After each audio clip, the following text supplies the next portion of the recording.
Sit back, relax, and welcome to Reading Hours. Today's book is The Haunting of Hill House by Shirley Jackson. Please let us know in the comments from where you are watching, or if there is a book you want us to summarize in future. Few horror novels have stood the test of time quite like The Haunting of Hill House, Shirley Jackson's 1959 masterpiece of psychological terror. Unlike traditional ghost stories filled with visible apparitions and malevolent spirits, The Haunting of Hill House takes a different approach. It unsettles the reader not with what is seen, but with what is felt, whispered, and left unresolved. This is a novel that burrows into the mind, creating unease through suggestion, ambiguity, and an overwhelming sense of dread. Jackson's novel is widely considered one of the finest haunted house stories ever written, influencing generations of horror writers, filmmakers, and scholars. It was a finalist for the National Book Award and has been adapted multiple times, including the iconic 1963 film The Haunting, a less successful 1999 remake, and most recently, the Netflix series The Haunting of Hill House, which took significant creative liberties while retaining the book's core themes. But what makes The Haunting of Hill House so terrifying? The answer lies in Jackson's ability to blur the line between the supernatural and the psychological. The novel centers around a group of people invited to Hill House by Dr. John Montague, a scholar of the paranormal. His goal is to investigate the mysterious history of the house, known for unexplained events and tragic deaths. Among his chosen assistants is Eleanor Vance, a lonely, emotionally fragile woman who becomes the novel's central figure. As the story unfolds, it becomes unclear whether the house itself is truly haunted, or if Eleanor's unstable mind is creating horrors of its own.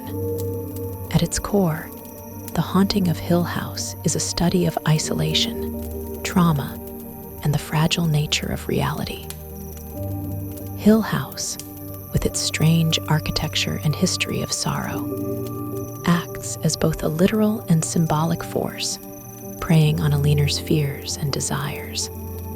Jackson masterfully crafts an atmosphere where dread seeps into every moment, making the reader question what is real and what is imagined. With this foundation laid, we now step into the dark corridors of Hill House, where doors close by themselves, laughter echoes through empty halls, and the very walls seem to breathe. The journey begins now. The gates of Hill House loom in the distance, silent and unwelcoming, as Eleanor Vance approaches in a borrowed car. She has never had an adventure in her life, never done anything purely for herself, and now she is on the verge of something unknown. The invitation from Dr. Montague had arrived unexpectedly, offering her an escape, an opportunity to be part of a paranormal study at an infamous estate. She clings to this opportunity with a mixture of excitement and apprehension, knowing that her life so far has been nothing but duty and repression. From the very first line, Shirley Jackson establishes an eerie inevitability. No live organism can continue for long to exist sanely under conditions of absolute reality. Even larks and katydids are supposed by some to dream. Hill House, not sane, stood by itself against its hills, holding darkness within. It had stood so for 80 years and might stand for 80 more. Hill House is not just a house, it is an entity, a presence. Eleanor feels its pull before she even arrives, as though the house is calling to her, waiting for her. She has spent years caring for her ailing mother, a woman who controlled her every move, leaving Eleanor trapped in a cycle of guilt and longing. Now, with her mother gone, she is free, but freedom, she finds, is frightening. On the drive to Hill House, Eleanor allows herself small acts of rebellion. She steals the car, though in truth, she simply borrows it from her sister without permission. She stops in a quaint little town, marveling at the idea of a normal life, imagining herself living in one of the charming houses she passes.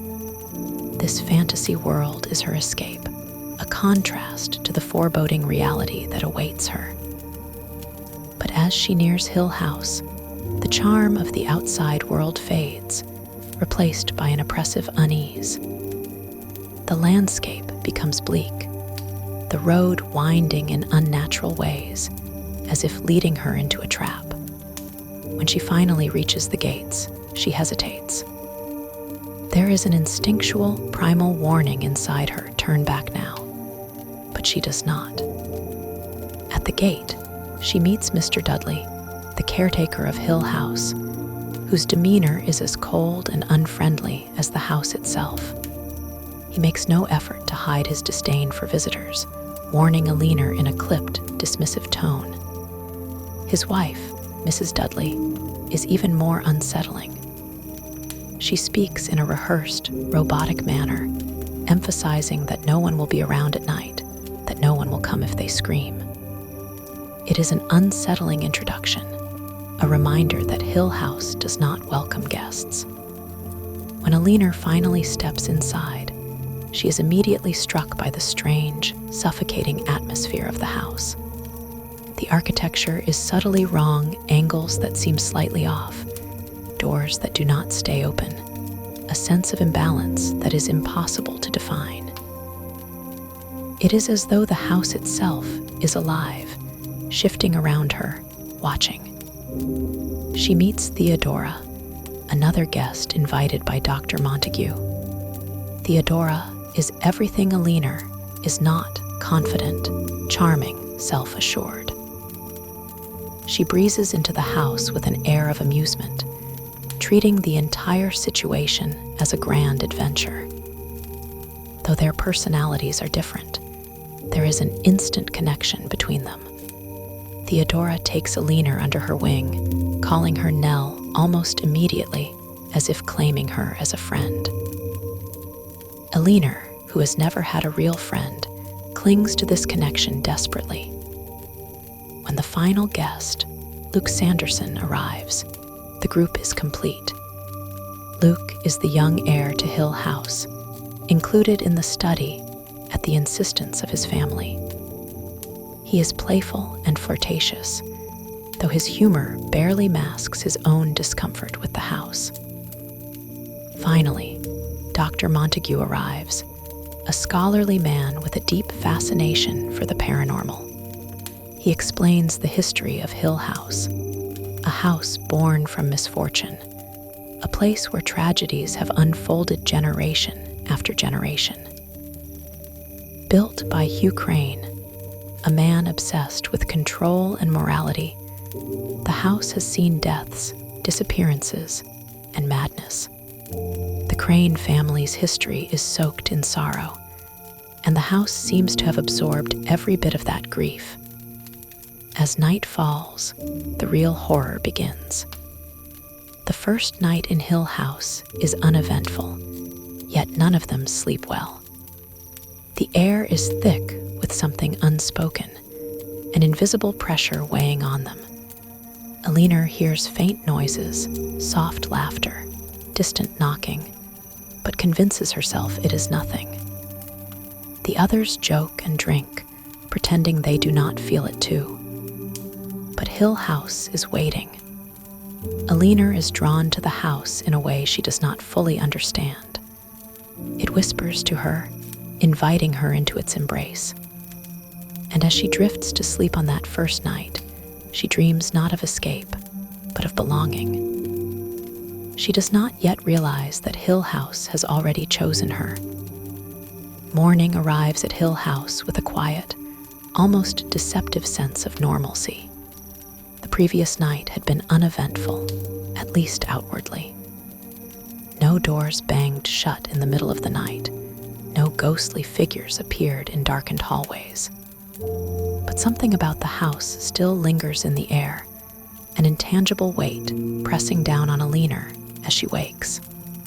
She feels it in the pit of her stomach, a sense that she is still not entirely alone, even though she is sharing the house with 3 others.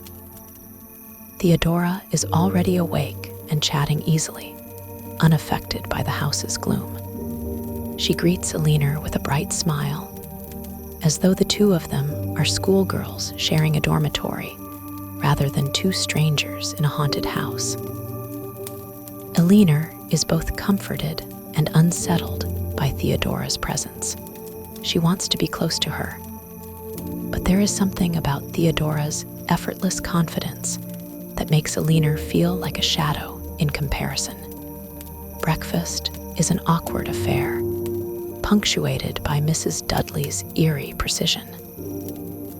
She serves them their meals with mechanical efficiency, reminding them once again that no one will be around at night. Her words, spoken in the same flat, detached manner, seem more like a warning than a statement. Eleanor catches Dr. Montague's glance as he listens to Mrs. Dudley, and she can tell that even he, for all his scientific detachment, feels a little uneasy. After breakfast, Dr. Montague gathers them in the drawing room to officially begin their investigation. He explains that their primary objective is to observe and record any unusual activity. He reminds them that Hill House has a long history of disturbances, strange noises, cold spots, unexplained movements. However, he cautions them against jumping to conclusions. The human mind, he says, can easily be tricked. If one expects to see a ghost, one might convince oneself that the creak of the floorboards is a spectral presence. Eleanor listens intently, but she knows deep down that this house is different. It is not just an old building with unsettling noises, it is something more. It breathes. It watches. They spend the morning exploring. The layout of Hill House is strange, disorienting. Rooms lead into other rooms in ways that do not make sense. Angles feel slightly wrong, and doors refuse to stay open unless firmly propped. Eleanor finds herself feeling dizzy as they move through the house, as if the very walls are shifting when she's not looking. They visit the library, where a thick layer of dust covers the bookshelves. Dr. Montague points out that the house has been largely unoccupied for years, and yet certain rooms seem eerily well kept. There is something unsettling about the library, a strange dampness in the air, and Eleanor has the unshakable feeling that something is watching them from the corners of the room. Then they come to the nursery. It is the coldest room in the house. The moment they step inside, Eleanor shivers. The air is thick, oppressive, like an invisible hand pressing down on her chest. Theodora, normally lighthearted, takes a step back, rubbing her arms as if she can feel something crawling over her skin. Even Dr. Montague hesitates. This room, he says, his voice quiet, has always been the center of disturbances. Eleanor cannot stop staring at the enormous, ornate bed in the middle of the nursery. It is covered in heavy, old-fashioned drapes that look as though they have not been touched in decades. The thought of lying in that bed, of closing her eyes in this room, fills her with unspeakable dread. "I don't like this place," Theodora murmurs. Eleanor nods, her throat dry. She doesn't like it either. They leave quickly, shutting the door behind them as though afraid that something might follow. But Eleanor cannot shake the feeling that something already has. As they make their way back downstairs, the mood lightens slightly. Luke cracks a joke, and Theodora rolls her eyes at him, but there is an underlying tension that none of them can fully shake. Later that afternoon, they sit outside on the veranda, trying to shake off the weight of the house. The sun is bright, the air fresh, and for a moment, Hill House seems like any other grand old estate. They laugh, they talk, and for the first time since arriving, Eleanor feels like she belongs. She tells Theodora a little about her life, how she has never really had friends, how she has spent years taking care of her sick mother, how she has always felt trapped. Theodora listens with an almost lazy interest, but Eleanor clings to every moment of their conversation as if it is the most important thing in the world. "I think you're freer than you realize," Theodora says at one point, stretching her legs out in front of her. Eleanor wants to believe her. That night, the first real disturbance happens. It begins with a noise, faint at first, like distant knocking. Eleanor is half asleep when she hears it, a slow, rhythmic pounding that seems to be coming from inside the walls. It gets louder, closer, as though something is moving through the house, banging against the doors. She sits up, heart pounding, straining to listen. The knocking is now accompanied by a low, almost inhuman muttering, a whisper that she cannot quite make out. Then, suddenly, it stops. Eleanor holds her breath. A moment later, she hears footsteps just outside her door, slow, deliberate. They pause right outside as though something is standing there, listening. She cannot move. The knob of her door rattles. A scream rises in her throat, but before she can let it out, there is a sharp knock at her door, not from outside, but from inside her own room. She lets out a strangled gasp and scrambles backward, pressing herself against the headboard. Then, just as suddenly as it began, everything goes silent. She does not sleep for the rest of the night. In the morning, Theodora bursts into her room, pale and shaken. "Did you hear it?" she demands. "The knocking, the footsteps," Eleanor nods, her hands still trembling. Theodora swallows hard. "Eleanor," she whispers, "it was right outside my door, too." Dr. Montague listens to their accounts over breakfast, taking careful notes, but saying little. Luke, for all his bravado, looks uneasy. They all know something happened last night, but none of them are willing to say exactly what it was. Theodora reaches for Eleanor's hand under the table, giving it a brief squeeze. "We're in this together," she says, attempting a smile. Eleanor wants to believe that. She wants to believe that they will protect each other. But Hill House has already chosen her. And deep down, she knows that the house is only just beginning. Eleanor wakes feeling as though she has been submerged in deep water. There is a heaviness in her chest, a lingering sense of something pressing down on her all night. She can't remember dreaming, but she feels as if something has been whispering to her just out of reach. She blinks up at the ceiling, listening. The house is quiet now, no knocking, no footsteps. But she knows it is still there, watching. Theodora is already awake, sitting at the small vanity near the window, brushing her hair absent-mindedly. She meets Eleanor's gaze in the mirror and smiles. "Did you sleep?" Eleanor considers lying, but shakes her head. "Not really." Theodora sets the brush down and stretches, yawning dramatically. "I had the strangest feeling last night," she muses. "Like something was standing outside my door, just waiting." Eleanor shivers. "It was outside mine, too." Theodora studies her for a long moment, then says, almost teasingly, "Maybe it likes you." The words send a shudder down Eleanor's spine, but she forces a smile. Maybe it likes you more. Breakfast feels strained, though no one openly admits to being frightened. Dr. Montague is unusually quiet, taking notes in his leather-bound journal as he sips his coffee. Luke makes a few half-hearted jokes about haunted houses and poltergeists, but even he seems uneasy. The morning light pours through the dining room windows, giving an illusion of warmth, of normalcy. But Eleanor knows better now. She knows that Hill House is never really at rest. It only pretends. After they finish eating, Dr. Montague suggests they spend the morning exploring more of the house, taking notes on its architecture and layout.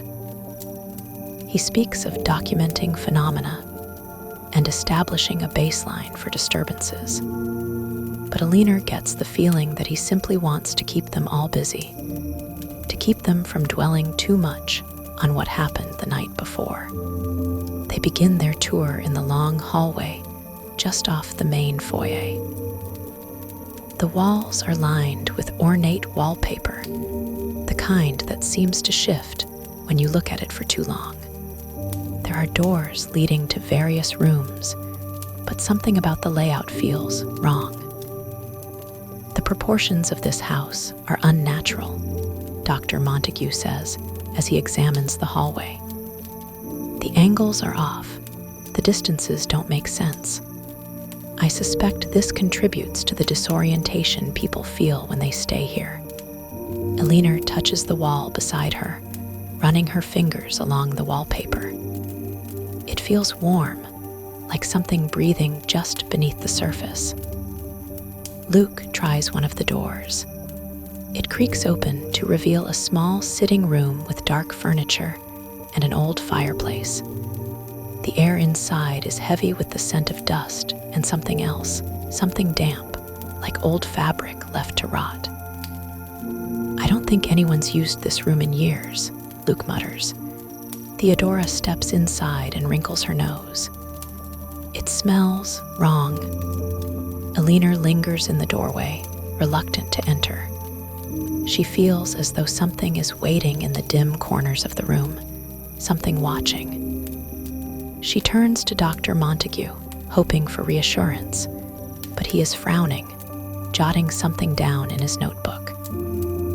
As they move deeper into the house, the sense of unease grows. Some doors won't open at all, as if something is holding them shut from the other side.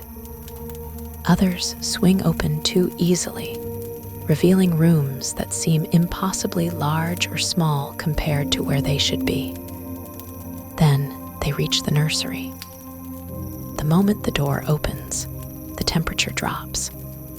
Eleanor wraps her arms around herself, shivering. The room is enormous, dominated by a massive, canopied bed draped in heavy curtains. Dust clings to every surface, yet the air is thick with the scent of old flowers, sweet and cloying, almost suffocating. This room, Dr. Montague says softly, has always been the center of disturbances.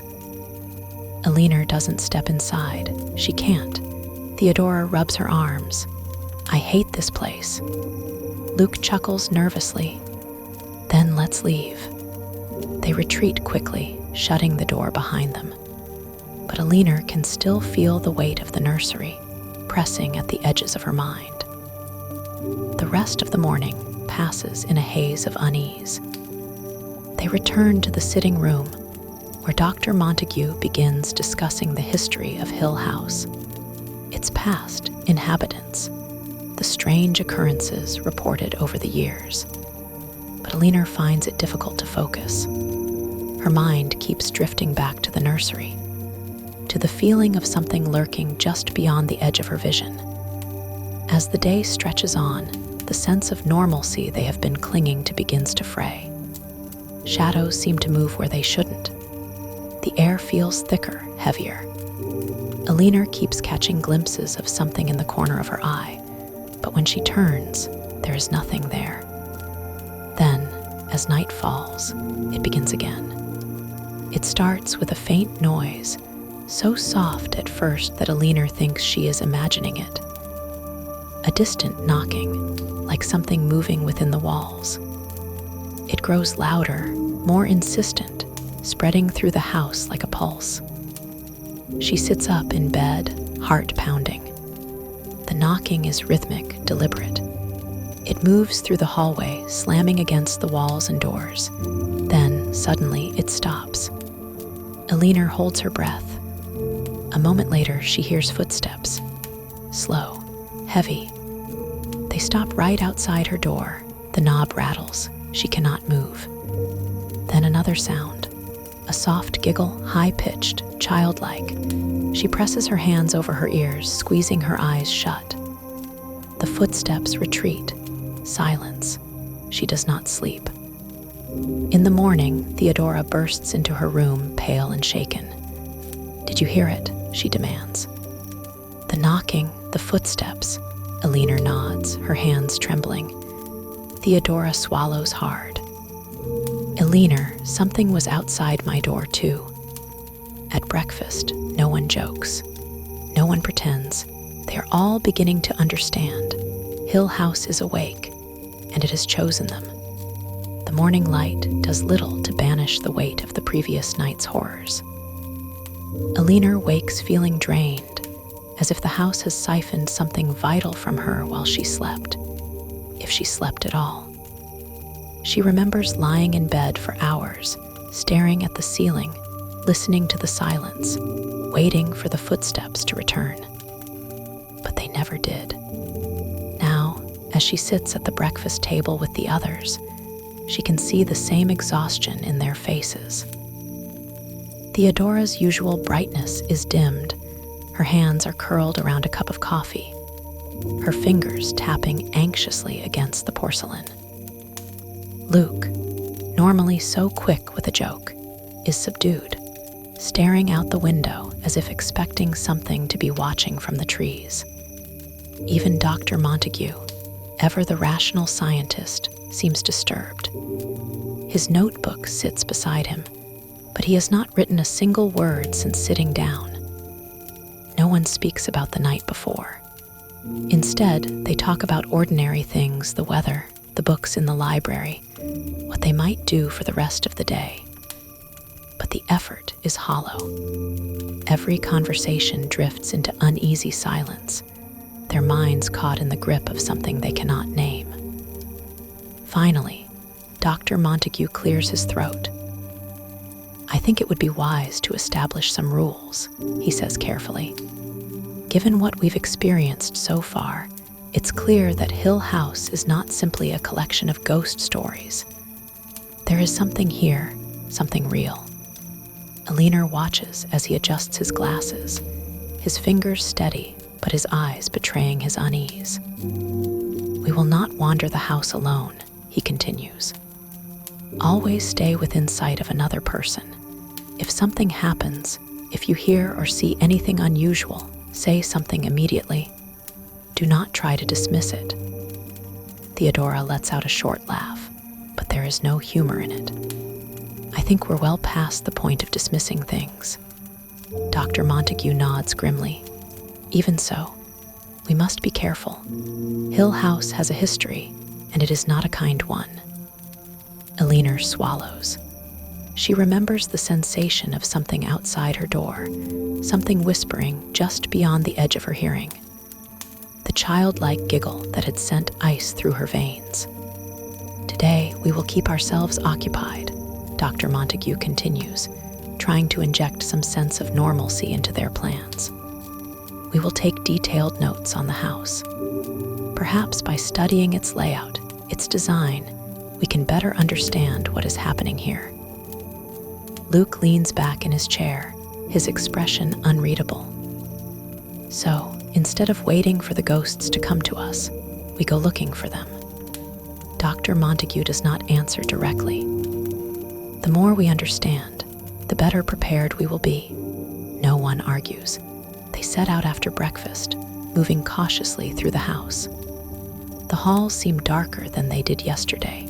the air heavier. Eleanor notices small changes she hadn't seen before, faint scratches along the walls, as if something with sharp nails had dragged itself across the surface. The paintings seem different too, as if the figures inside them have shifted slightly, their eyes watching. At one point, as they pass by the parlor, Theodora stops suddenly and grips Eleanor's arm. "What is it?" Eleanor asks, her heartbeat quickening. Theodora points at the wall. "That's blood." Eleanor follows her gaze and sees it, a streak of dark red smeared across the wallpaper, almost hidden in the dim light. She can feel Theodora's grip tighten as they both stare. Luke steps forward, running a hand over the stain. "It's paint," he says, but his voice lacks conviction. Theodora releases Eleanor's arm and exhales sharply. "Paint or not, I don't like it." Dr. Montague writes something in his notebook, his face grim. "Another phenomenon. It would be best to document everything, no matter how small." They continue their exploration, but the mood has shifted. Every shadow feels more ominous, every sound more sinister. As the afternoon stretches on, the house grows restless. Eleanor can feel it. There is a tension in the air, as if the house is waiting for something. And then, as the sun begins to set, it happens again. The knocking starts soft at first, like distant footsteps echoing through the halls, but it grows louder, more insistent. The walls seem to vibrate with the force of it. Eleanor grips the edge of the dining table, her breath coming fast. Theodora stands frozen beside her, her face pale. The sound moves closer. Dr. Montague gestures for them to stay still, to listen. His expression is one of both fascination and fear. Then, a deafening crash. It comes from upstairs, directly above them. It sounds as if something massive has been thrown against the floor, shaking the very foundation of the house. Luke swears under his breath. What the hell was that? Dr. Montague hesitates only for a second before moving toward the staircase. "Stay together," he says. "We must see what's happened." Every step up the stairs feels like an eternity. The air is thick, suffocating. Eleanor's hands are clammy as she grips the banister, her pulse pounding in her ears. When they reach the second floor, they see it. The nursery door, the one that had been closed all day, is wide open. Inside, the room is dark. The heavy curtains are drawn, swallowing the last remnants of daylight. The only illumination comes from the dim glow of the hallway light. Eleanor hesitates at the threshold. The air in the nursery is colder than before, almost freezing. She steps forward, just enough to see the furniture has been overturned. The chairs, the dresser, even the massive bed, everything has been thrown against the walls as if caught in a violent storm. The heavy curtains tremble, as though something invisible is moving through them. Theodora grips Eleanor's hand. "We should leave." Dr. Montague steps inside carefully, his face unreadable. "This is extraordinary." Eleanor barely hears him. Her gaze is fixed on the floor. There are footprints. Small, childlike footprints pressed into the thick layer of dust. They lead from the bed to the doorway, stopping just inches from where she stands. She can almost feel something breathing in front of her, just beyond the veil of what her eyes can see. And then a whisper. Faint, almost loving. "Eleanor." Her breath catches in her throat. Theodora must have heard it too, because she lets out a sharp gasp and pulls Eleanor back. "We need to go," Theodora says firmly. Dr. Montague hesitates only a moment longer before nodding. They retreat quickly, shutting the nursery door behind them. No one speaks as they descend the stairs. That night, Eleanor lies awake again, staring at the ceiling. The whisper still lingers in her ears, curling through her mind. Hill House knows her name, and it is calling her. Eleanor wakes with the echo of the whisper still clinging to her mind. The voice, soft, almost affectionate, had spoken her name as if it had always known her. She lies in bed for a long moment, listening. The house is quiet now, as if the events of the previous night had never happened. No footsteps, no whispers, no knocking, but Eleanor knows better. Theodora stirs in the bed across from her, then sits up abruptly. She looks around the room, her dark eyes searching. "It feels different," she says after a moment. Eleanor swallows. "Different how?" Theodora swings her legs over the side of the bed. "I don't know. It just does." Eleanor does know. The air feels heavier, charged, like the calm before a storm. And she has the terrible sense that Hill House is watching her more closely than ever. They dress in silence, neither wanting to voice their unease. When they finally step out into the hall, they find Luke and Dr. Montague already waiting in the dining room. A tension lingers in the air, though no one speaks of it. Breakfast is a quiet, uneasy affair. No one eats much. Dr. Montague clears his throat and lays his hands on the table. "After last night, I think it's safe to say we are dealing with a force far beyond simple superstition. The events we have witnessed, the knocking, the voices, the disturbances in the nursery, are well-documented signs of an intelligent haunting." Eleanor grips the edge of the table, her stomach twisting. Luke tries to smile, but his usual charm is absent. "So, what do we do? Pack our bags and run for the hills?" Dr. Montague exhales slowly. "We stay vigilant. We observe. We document. And most importantly, we do not allow fear to control us." Eleanor wants to believe in his calm reasoning, but something in her gut tells her that logic and reason have no place in Hill House. Theodora pushes her plate away and sighs. "I don't see how writing everything down is going to help us when the walls start shaking again." Dr. Montague gives her a tired look. "Understanding is our best defense." Theodora says nothing, but Eleanor can see the doubt in her face. After breakfast, they try to go about their day as normally as possible. They sit in the drawing room for a while, pretending to read. Theodora flips through a magazine, but Eleanor notices that she never actually turns a page. Luke shuffles a deck of cards without playing a game. Dr. Montague scribbles notes, but his pen barely touches the paper. The house is too quiet.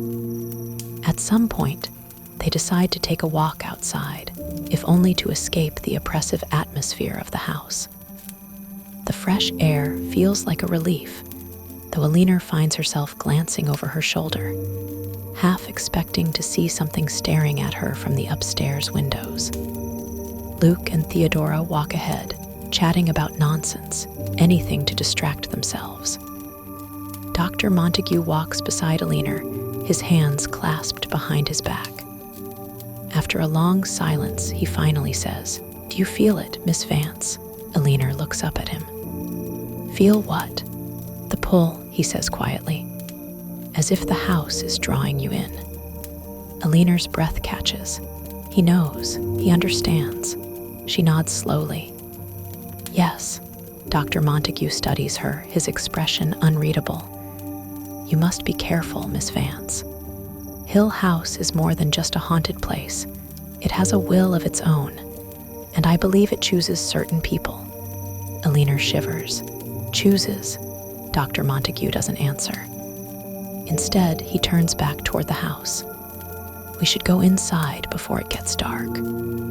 They return reluctantly, the temporary illusion of peace shattering the moment they step through the front doors. The air inside is thick again, the silence unnatural. As night falls, the dread begins to creep in once more. They gather in the parlor, talking in low voices, waiting. The anticipation is almost worse than the haunting itself. They know something will happen.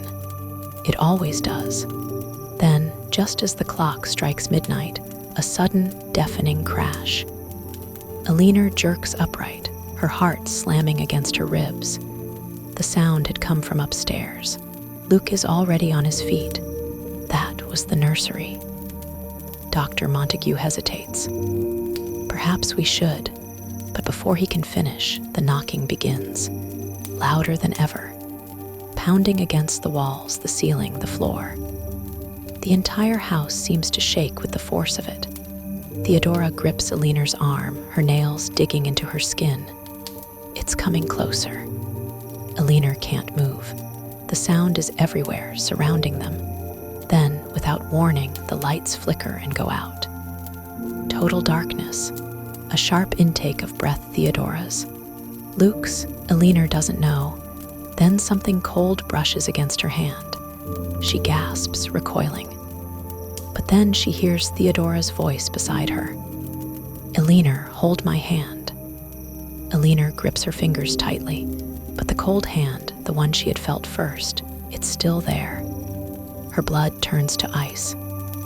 She opens her mouth to scream, but then the lights snap back on. Silence. Theodora is clutching her arm. Luke and Dr. Montague are both staring wide-eyed. Eleanor looks down at her own hand. It's empty.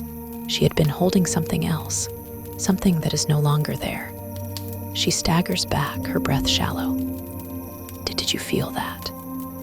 No one answers, but she knows the truth. Hill House had touched her, and it was not finished with her yet. Eleanor does not sleep.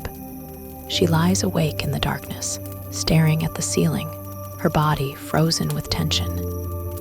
She can still feel the lingering sensation on her palm, the cold touch of that unseen hand that had slipped into hers in the pitch-black room. The rational part of her wants to believe it was Theodora, wants to accept some logical explanation, but she knows the truth. There had been another presence in the room with them, something unseen, something that had reached out for her. Hill House had touched her.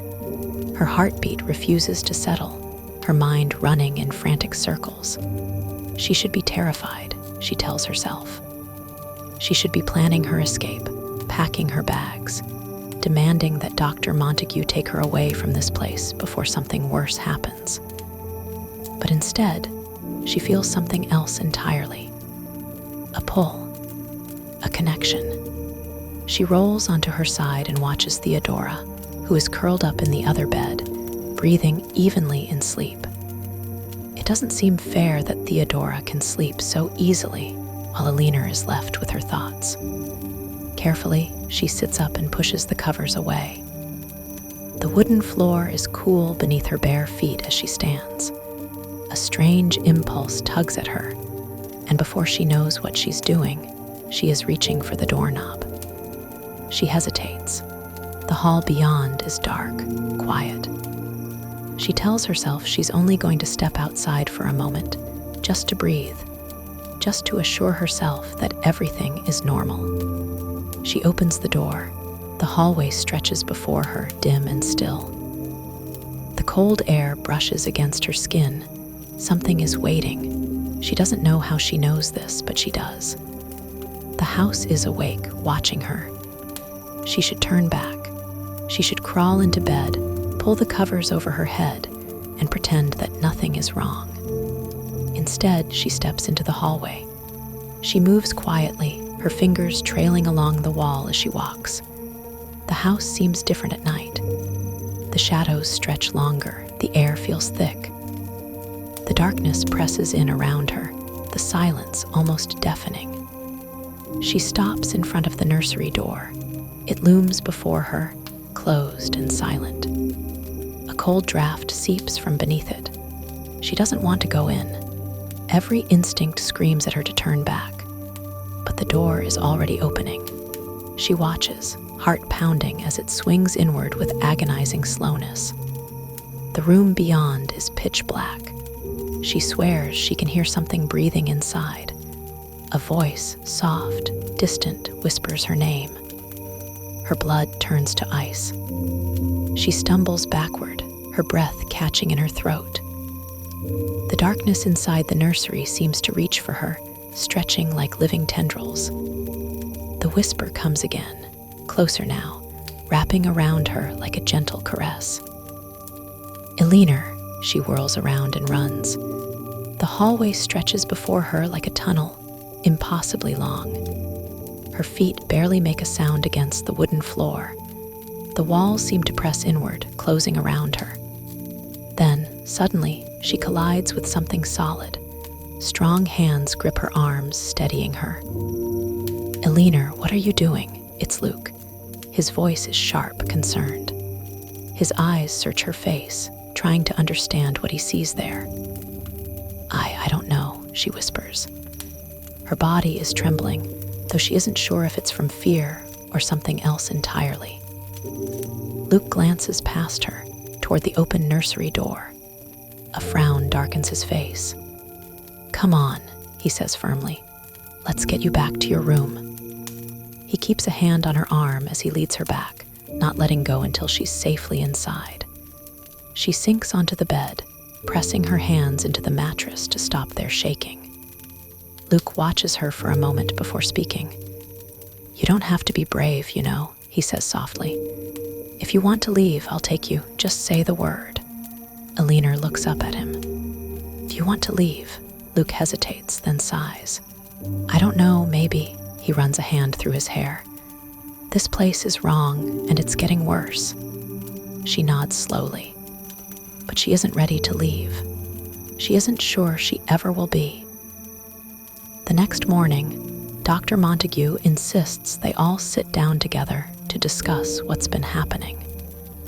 He listens carefully as Eleanor describes her experience in the hallway, his expression growing more serious with each word. This is precisely what I feared, he says finally. The house has taken an interest in you, Eleanor. She shifts uncomfortably. That doesn't mean anything. It means everything, Dr. Montague corrects her. Spirits, or whatever force resides in Hill House, are not random. They attach themselves to certain individuals. He pauses, then says carefully, You must be cautious. You must not let it draw you in. Eleanor opens her mouth to argue, but Theodora interrupts. I don't like this, she says bluntly. I think we should leave. Luke nods. Maybe Theo's right, but Eleanor shakes her head. We can't leave. Theodora frowns. Why not? Because the house won't let me. The thought comes unbidden, sending a chill down Eleanor's spine. She forces a smile. Because we're here to document what happens, aren't we? That's why Dr. Montague brought us. Theodora doesn't look convinced. Dr. Montague sighs. For now, we stay. But I want everyone to be careful. If the activity increases, we will reconsider. That night, Eleanor finds herself lying awake again, staring at the ceiling, listening to the house breathe around her. She is no longer afraid. Not of the house, not of the whispers in the dark, not of the way Hill House seems to call her name. She closes her eyes and lets the darkness take her. But somewhere, deep within the house, something stirs, and it is waiting for her. Eleanor wakes with a start. For a moment, she doesn't know where she is. The ceiling above her stretches impossibly high, its corners swallowed in darkness. The heavy curtains over the windows let in only the faintest sliver of pale morning light. It takes her a second to remember Hill House. The air feels thick, unmoving. She shivers beneath the covers, though she isn't cold. Something lingers in the room with her, a presence just beyond her understanding. She listens. Silence, not the natural quiet of an early morning, but a heavy, unnatural stillness. The kind of silence that waits, that watches. Then a soft creak from the hallway. Eleanor's breath catches in her throat. Someone is outside her door. She sits up slowly, heart hammering. The floorboards groan again, the sound moving closer. A shadow shifts beneath the doorframe. For a terrible second, she thinks it will open, that whatever is outside will step in, cross the room, and stand over her bed. Then nothing. The shadow lingers for another heartbeat before retreating, the footsteps growing fainter down the hallway. She exhales shakily. Had she imagined it? No, Hill House does not allow imagination.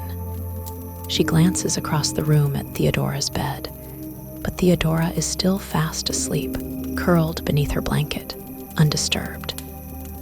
Eleanor considers waking her, telling her what just happened. But she doesn't. She isn't sure why. Instead, she gets out of bed and dresses quickly. The feeling of being watched does not fade, not even when she leaves the room and steps into the hallway. The house seems different today, larger, darker, more alive. She finds Luke and Dr. Montague in the parlor.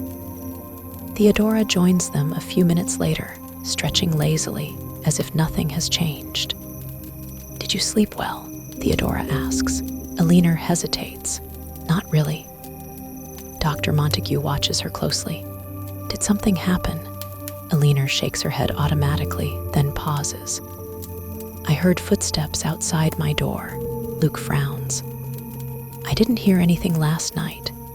"Neither did I," Theodora adds. Dr. Montague sighs.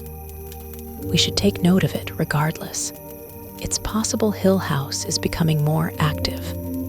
More active.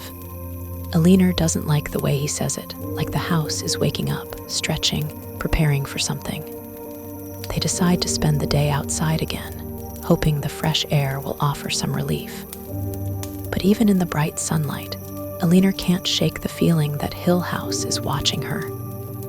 The windows seem like eyes, dark and knowing. Luke tries to lighten the mood, cracking jokes, but there's an edge to his voice.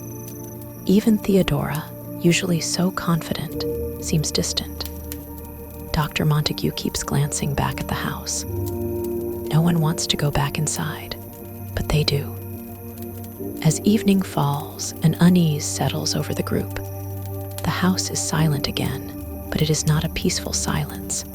It is a silence filled with waiting.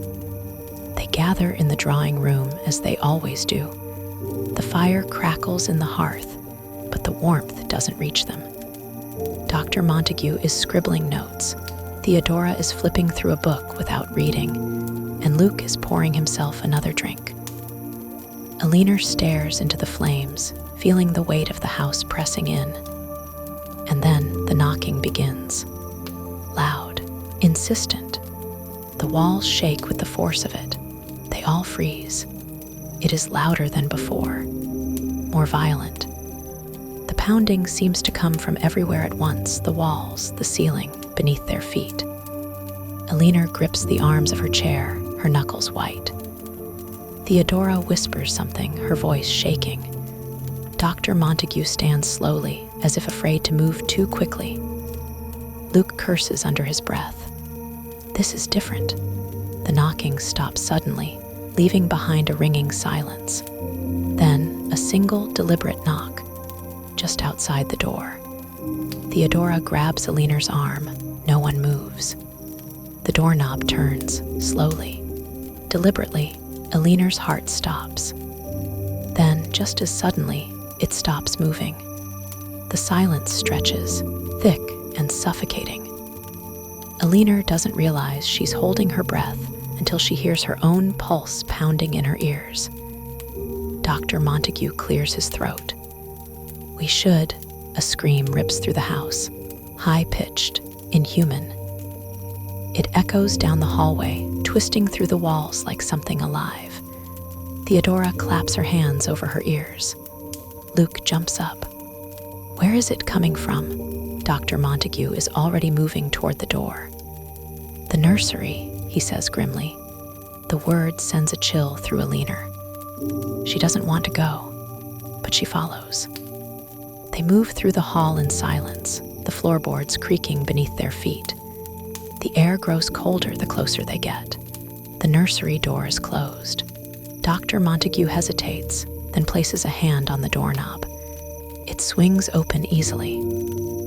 The room is empty, but the air inside is heavy, thick with something unseen.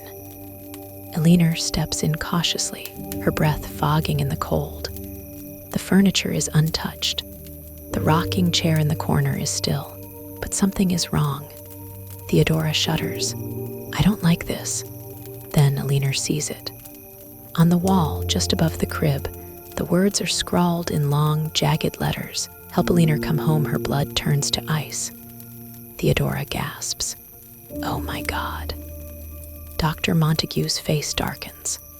"We're leaving." Eleanor can't move. The words stare back at her, pulling at something deep inside. "Come home." Her hands tremble. Theodora grabs her wrist. "Eleanor, we have to go." She lets herself be pulled away, but her mind stays behind, staring at the message on the wall. Come home. The house is calling her, and she isn't sure she wants to resist. Eleanor cannot stop thinking about the words on the nursery wall. Help Eleanor come home.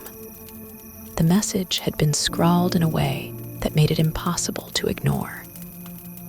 The letters had stretched jaggedly across the wall, as though something unseen had carved them into the very structure of Hill House, as though the house itself had spoken. Now, sitting in the drawing room, Eleanor feels the weight of those words pressing down on her. Theodora, Luke, and Dr. Montague are talking, their voices hushed, worried. She knows they are discussing what happened, debating whether they should leave. She barely listens. She cannot shake the feeling that she is at the center of it all. Hill House has chosen her. She looks at Theodora, who is sitting stiffly in her chair, rubbing her arms as though cold. Luke is pouring himself another drink, his hand trembling slightly. Dr. Montague, ever the academic, is staring at his notes, but Eleanor can see the worry behind his glasses. No one speaks about what they all saw on the wall. Eleanor wants to ask them if they saw the same thing she did. Did they see her name? Did they read it the same way she had? Did they feel the same pull, the same undeniable connection to the house? But she stays silent. She already knows the answer. The others may be afraid of Hill House, but they are not part of it, not the way she is. She looks toward the darkened hallway. The house is waiting for her. Later that night, Eleanor lies awake in bed. Theodora is asleep beside her, her breathing slow and even. Outside, the night is silent, but it is the kind of silence that thrums with hidden energy, with expectation. Eleanor knows she will not sleep. She cannot. She gets up quietly, careful not to wake Theodora. She moves toward the door, places her hand on the knob, hesitates. The memory of the footsteps outside her door the night before lingers in her mind. But she isn't afraid. She steps into the hallway. The darkness is thick, almost tangible. The house feels more alive than ever, as if the walls themselves are breathing. She moves forward, her steps light, almost floating. The hallways seem longer now, stretching impossibly far. The house rearranges itself around her, guiding her. She is not lost. She is exactly where she is meant to be. She reaches the nursery door. It is slightly ajar. A thin sliver of darkness seeps from within. She pushes it open. The room is just as they had left it earlier that evening. The crib stands in the corner, empty. The rocking chair remains still.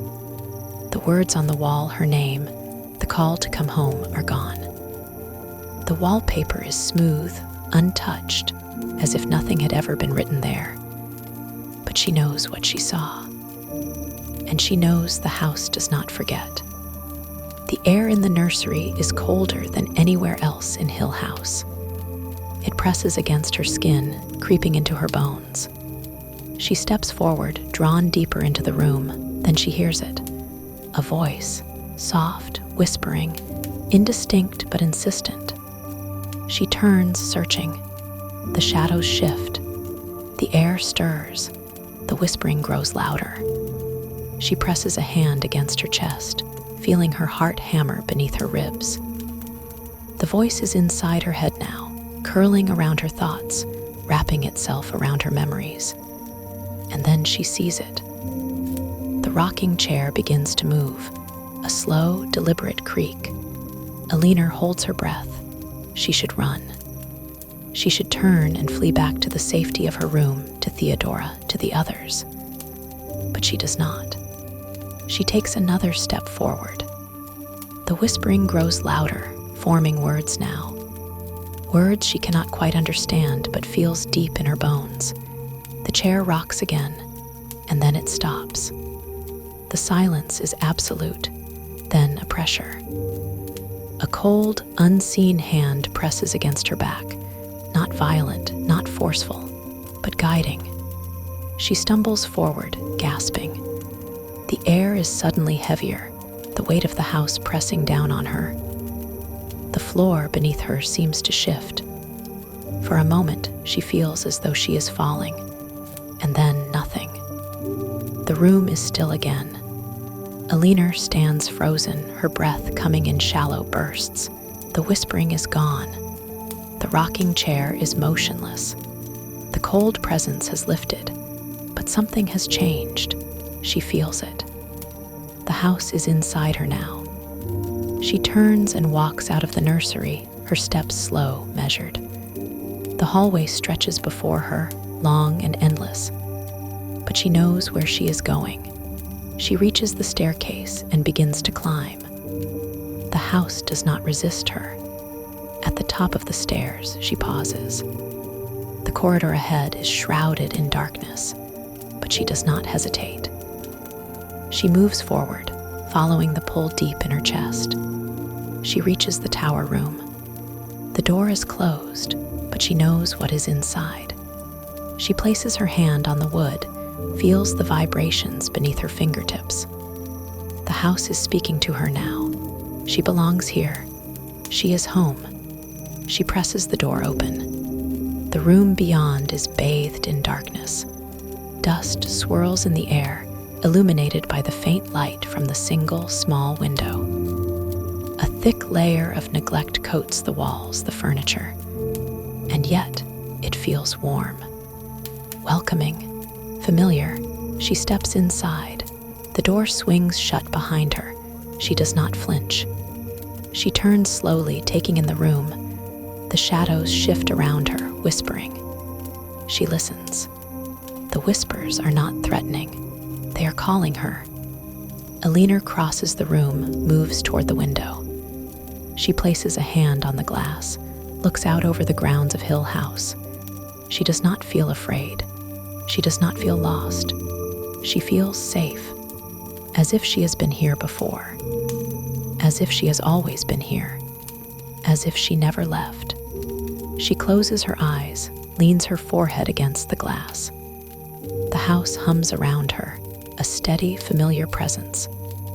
And for the first time in her life, Eleanor feels at peace. She does not hear Theodora calling her name. She does not hear the others searching for her. She is home, and Hill House will never let her go. Eleanor is disappearing. At least, that is how it feels. She walks the halls of Hill House, silent and unseen. The others speak to her, but their words seem distant, muffled, as if she is hearing them from beneath deep water. Their voices no longer reach her the way they once did. Even Theodora, who had once been so sharp and vibrant, is beginning to fade from her world. It doesn't matter. Nothing matters now except the house. Hill House speaks to her in ways she cannot explain. It hums beneath her feet, presses its whispers into her ears. She knows she should be afraid, but she isn't. She belongs here. She is home. But the others do not see it. They do not understand. They watch her now, eyes filled with concern. She sees the glances they exchange when they think she isn't looking, the silent conversations they have behind her back. They think she is losing herself. She wants to tell them they are wrong. She isn't losing herself. She is finding herself. She is becoming who she was always meant to be, but she does not bother. They wouldn't believe her. Dr. Montague watches her the most closely. His usual scholarly detachment has begun to slip, revealing something more desperate beneath. He is afraid, not just for her, of her, and maybe he should be. They decide to leave Hill House. Dr. Montague makes the announcement at breakfast, his voice firm, final. "We've seen enough," he says. "We have gathered our evidence. It is time to go." Luke nods, glancing toward the windows, as if afraid to look at Eleanor directly. Theodora frowns, arms crossed tightly over her chest. Only Eleanor remains still. She stares down at her plate, untouched. "We'll leave tomorrow," Dr. Montague continues. "I want us to pack tonight and rest as much as we can. We'll leave first thing in the morning." Eleanor lifts her gaze slowly. "I'm not leaving." Silence. Theodora blinks. "What?" "I'm not leaving," Eleanor repeats, her voice soft, calm. "I don't want to." Dr. Montague leans forward. "Eleanor, I understand that this experience has been difficult, but no," she interrupts. "I belong here." A chill settles over the table. Luke shifts uncomfortably. Theodora stares at her, brows furrowed. Dr. Montague folds his hands on the table. "Eleanor," he says gently, "the house is affecting you. You've seen what it can do. You need to step away from it for your own sake." She shakes her head. "You don't understand. None of you do." She looks around at their faces, pale, frightened. They don't hear it. They don't feel it. The house does not speak to them, only to her. That night, she lies awake in bed, staring at the ceiling. She will not leave. She cannot. The thought of walking away from Hill House, of leaving it behind, fills her with unbearable sadness. It is the only place that has ever truly wanted her. She closes her eyes, lets herself sink into the house's embrace. She listens to the whispers in the walls, the soft knocking that never quite stops, the distant laughter that might not be laughter at all. She listens, and she understands. She knows what she must do. She slips out of bed without a sound. Theodora does not stir. The house welcomes her into the darkness. She moves through the halls, her steps light, purposeful. She is not afraid. She reaches the staircase, places a hand on the wooden railing. The house hums beneath her fingertips. She begins to climb. The tower room is waiting for her. The door is slightly open, just as she left it. She steps inside. The air is thick, expectant. The window stands before her, tall and shining in the moonlight. She walks toward it, places her hand against the glass. The house whispers. She leans forward. The glass is cool beneath her palm. She can feel the night air just beyond it calling to her. A step. Another. She is almost there. Then a voice. Sharp, panicked. "Eleanor, Theodora." Eleanor turns slowly, blinking. Theodora is standing in the doorway, her face pale, eyes wide with horror. "Eleanor, what are you doing?" Eleanor tilts her head. She looks back at the window. She had been about to, but the words won't come. Theodora rushes toward her, grabs her arms.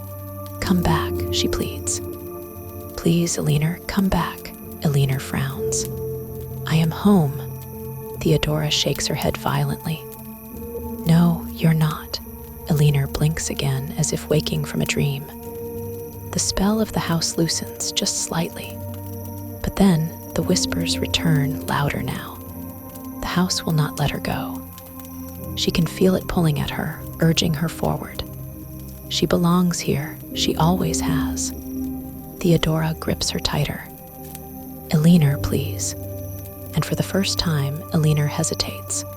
Something inside her shifts. A moment of clarity, sharp and painful. She doesn't belong here. The house is lying to her. It always was. She stumbles back from the window, her breath coming in short, shallow gasps. Theodora pulls her away, half dragging her down the stairs. The walls groan in protest. The air thickens, pulsing with anger. The house does not want her to leave. But they do not stop. They reach the main hall. Luke and Dr. Montague are there, waiting, their faces drawn and anxious. "We're leaving now," Dr. Montague says firmly. Eleanor feels lightheaded, dizzy, but she nods. She lets them lead her out the front door. The air outside is cold, biting. She looks back one last time. Hill House looms before her, dark and silent, waiting, watching. She turns away. She does not look back again.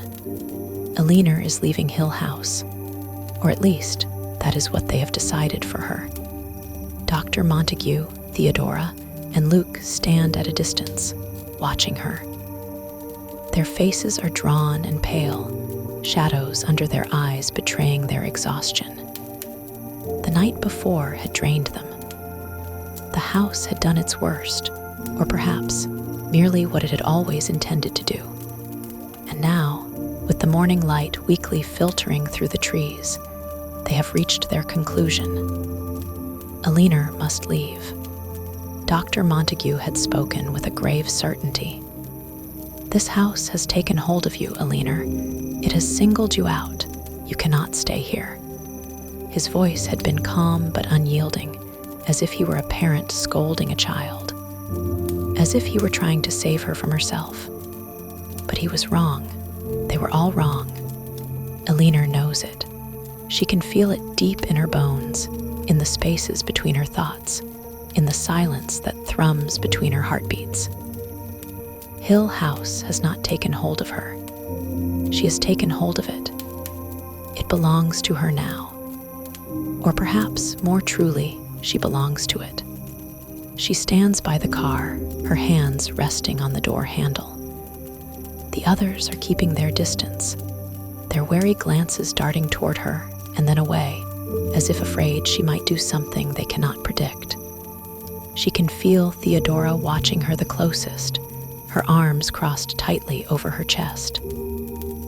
"Take care of yourself, Eleanor," she says, her voice unusually soft. There is something in it that almost sounds like regret. Eleanor does not answer. Instead, she turns her gaze toward the house. Hill House looms, dark and waiting, its many windows staring blankly at her. It is not angry. It is not sad. It simply waits. She feels the weight of it settle over her, pressing against her skin like a second heartbeat. The walls of the house do not shudder. They do not whisper, but they do not say goodbye. Because Eleanor is not supposed to leave.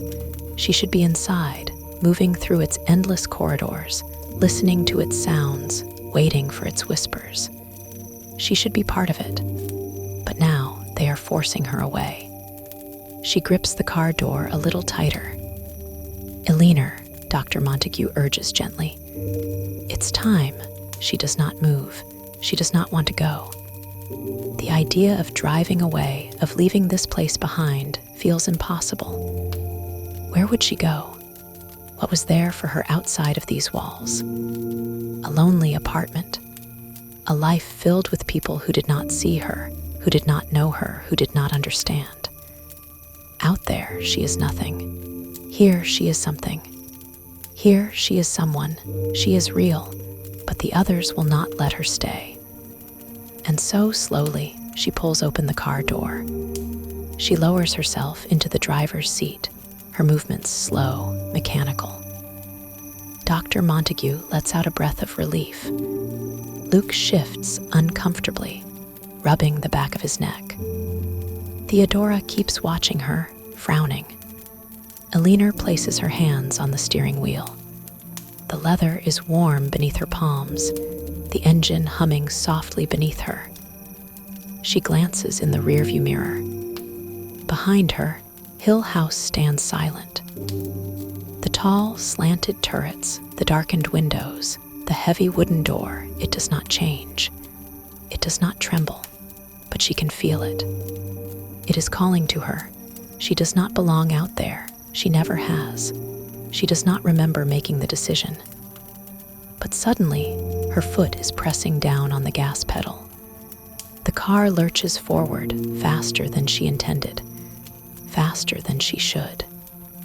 The trees blur past, their branches clawing at the sky. The narrow, twisting road bends before her, winding down into the world below. She does not slow down. Her hands tighten on the wheel. The house is behind her, but it is inside her too. It is in her thoughts, in her breath, in the space between her ribs. It is in the blood rushing through her veins, in the pulse of her heartbeat. She can still hear its whispers. It tells her the truth.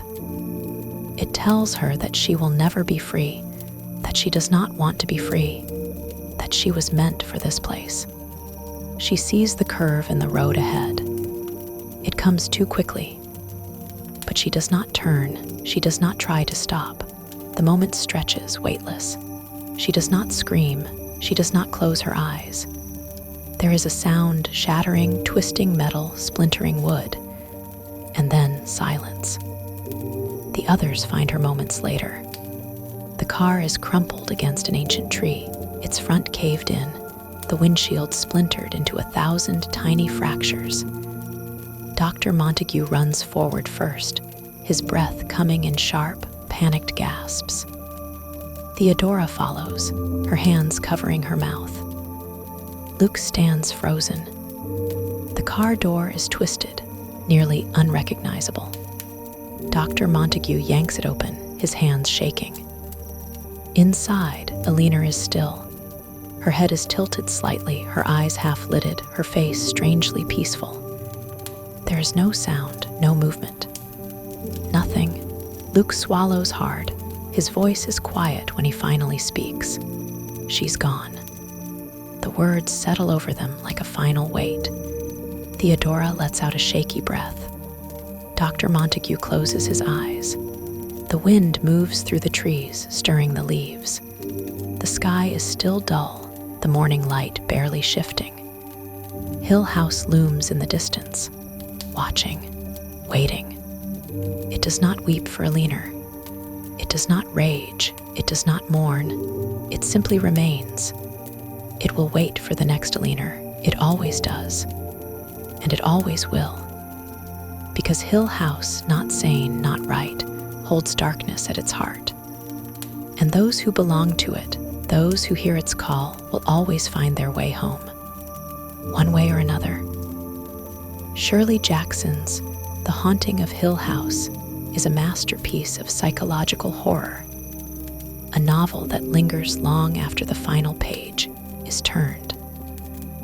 Unlike traditional ghost stories that rely on external hauntings, Jackson's novel delves deep into the terror of the human mind, blurring the line between the supernatural and the psychological. Eleanor's descent is both tragic and inevitable, a slow unraveling of a fragile woman drawn into a house that may or may not be alive. But that is the brilliance of Jackson's storytelling. Nothing is explicitly confirmed, yet everything feels utterly real. Hill House stands as a symbol of isolation, fear, and longing, a place that consumes those who are vulnerable enough to hear its call. And in the end, as Eleanor's life is claimed by the house, we are left with an unsettling truth. Perhaps the house was never haunted at all. Perhaps the true horror lies in the mind, in loneliness, in the things we cannot escape within ourselves. And that is what makes The Haunting of Hill House one of the most chilling and enduring ghost stories ever written.